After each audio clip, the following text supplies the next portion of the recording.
ये सब चीजें कॉमन होते रहती हैं। देखिए इसी बीच चीनी राष्ट्रपति ने आदेश क्या दे दिया कि चीन की सेना हर सेकंड युद्ध के लिए तैयार रहे, उन्हें कभी भी युद्ध लड़ने के लिए कहा जा सकता है। अब भारत के लोग या मीडिया इसे इस तरह से दिखा रही है कि चीन हमारे पे कोई बहुत बड़ा हमला करने वाला, कुछ हमला नहीं करने वाला।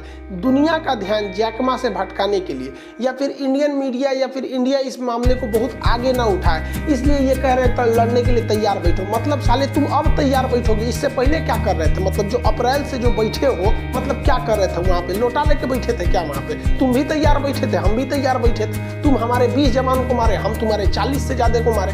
फर्क यही था कि हमने अपने जवानों को वीर गति से जो सम्मान मिलना चाहिए, राष्ट्रीय सम्मान से उनका अंतिम संस्कार किए। तुमने साले पता नहीं क्या खा गया सब उन सब को भी, कि कुत्ता बिलार को खिलाया कि कहाँ फेंक दिया, ये भी नहीं पता चला तुम लोग का। मतलब चीन वाले तुम समझते हो कि सब दिमाग तुम्हारे ही पास है। तो जैक मा को छुपाने के लिए तुम कह दो कि किसी भी सेकंड लड़ाई लड़ी जा सकती है और बाकी दुनिया लोल है, तुम्हारी बातों को सुन लेगी। और हम लोग को क्या पता कि भैया हम लोग तो अनपढ़ है, लोग नहीं समझते हैं तुम्हारी चाल क्या है। ससुरे तुमको लड़ना है तो लड़ो ना। पूरी दुनिया जानती है कि वहां लड़ाई जीतनी थी तो ठंड के दिन में जीत सकते थे। अब ससुरे ठंड खत्म हो गई तो तुम कह रहे हो कि किसी सेकंड लड़ाई के लिए रेडी रख सकते हो। जब किसी सेकंड लड़ाई के लिए रखना है तो 20,000 फौज को पीछे क्यों बुला दिए घोड़ा कहीं का? जब तुमको लड़ना ही है तो आगे लेकर भेजो और कहो किसी सेकंड के लिए लड़ाई के लिए रेडी रहो। मतलब जैक मा का ध्यान भटकाने के लिए तुम कुछ बोलोगे। भारत ने भी एक टेंडर दे दिया किसको? चाइना की कंपनी को। हालांकि लार्सन टुब्रू ने जो कंपनी का इसका टेंडर निकाला था, तो लार्सन टुब्रू से केवल ये कंपनी ने 4% सस्ता रेट में किया।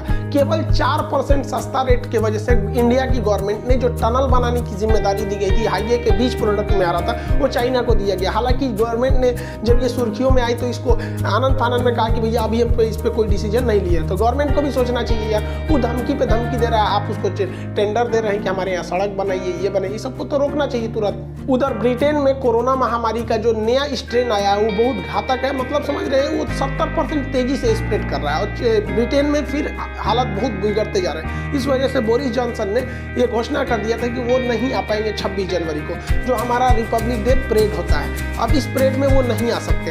हालांकि यहाँ हमें एक नया अपने लिए मुख्य अतिथि ढूंढना पड़ेगा, लेकिन मुख्य अतिथि भी हम ढूंढ लेंगे। लेकिन नरेंद्र मोदी जी को भी हम कहते हैं कि आप अपने भाषण में कृपया करके हाथ जोड़ के हम कहते हैं कि ये बात जरूर शामिल कीजिएगा कि भारत दुनिया की उद्योगपतियों के लिए एक बहुत ही अच्छा जगह है, यहाँ किसी को गायब नहीं किया जा सकता है।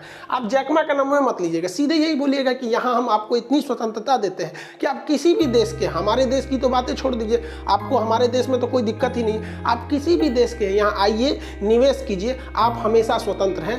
बाकी विदेशी कंपनियां जो हैं, जितने भी माइक्रोसॉफ्ट, गूगल, जो बड़ी बड़ी जाइंट कंपनियां हैं, वो ऐसे देश में निवेश न करें जहां पर आपकी जान खतरा है, कब गायब हो जाएंगे। मतलब इशारा में आप कह दीजिए आपकी बातें बहुत इतनी ही बहुत है। चाइना जब इतना बोल सकता है तो हम लोग कहीं नहीं बोल सकते। देखिए जब बोरिस जॉनसन नहीं है तो अभी हमारे लिए समस्या ये है कि इतना जल्दी हम किसे बुला सकते हैं? इतनी जल्दी तो कोई आएगा भी नहीं। उधर अमेरिका से तो कोई आएंगे भी नहीं, क्योंकि ट्रंप जा रहे हैं 28 को, वो खुद बैठ रहे हैं, तो वहाँ से तो उम्मीद भी नहीं है। रूस को बुलाना ठीक भी नहीं है, रूस इतना जल्दी आने के लिए चांसेस भी कम है। हमारे हिसाब से सबसे जल्दी बुलाना चाहिए तो दलाई लामा को। जिस तरह से चीन धमकी दे रहा है कि मतलब तुम तो चीन के कमजोर नस पे पैर रखो, हर सेकंड तुम तैयार है, तो कर सोच रहे हम लोग भी यहाँ तैयार है, बैठा ले।